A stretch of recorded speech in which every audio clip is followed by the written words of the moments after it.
Il était une fois 2 filles. Elles étaient comme vous et moi.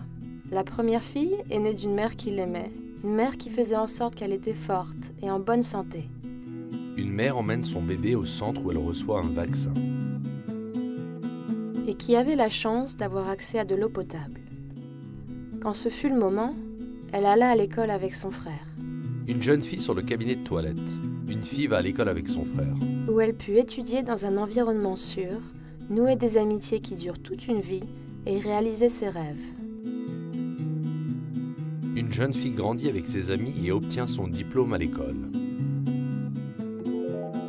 Elle obtient son diplôme et devient médecin. La deuxième fille est aussi née d'une mère qui l'aimait. Une mère portant un bébé marche sur une mine. Mais sa mère disparut et son avenir fut transformé. Au lieu de recevoir de l'amour et des soins, on la cacha. Une jeune fille sans jambes regarde sa famille manger par le trou de serrure.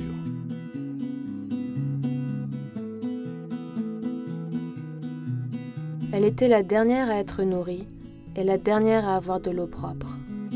Elle utilise un seau pour faire ses besoins. Tandis que d'autres allaient à l'école, elle restait à la maison.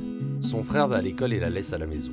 Elle fut exposée à la négligence, la violence, l'abus et l'exploitation. On se moque d'elle à l'école. Sa société n'était pas inclusive et à présent elle vit en marge de celle-ci. Elle mendie dans la rue. Mais attendez un instant. Et si, au lieu d'abandonner cette fille, nous investissions en sa faveur? Une mère marche sur une mine, mais le bébé survit et se déplace en fauteuil roulant.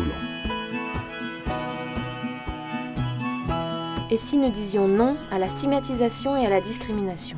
Comme toute jeune fille, elle mange à table avec tout le monde. Et si nous lui donnions à moindre coût un accès à l'eau, à des installations sanitaires et à des services d'hygiène? Et si nous faisions en sorte qu'elle puisse se rendre à la même école que ses pairs non handicapés? Elle utilise des toilettes accessibles et parle avec ses amis à l'école. Elle obtient un diplôme et devient médecin. Eh bien, j'appellerais cela un bon investissement, parce que le coût de l'exclusion est supérieur au coût de l'inclusion.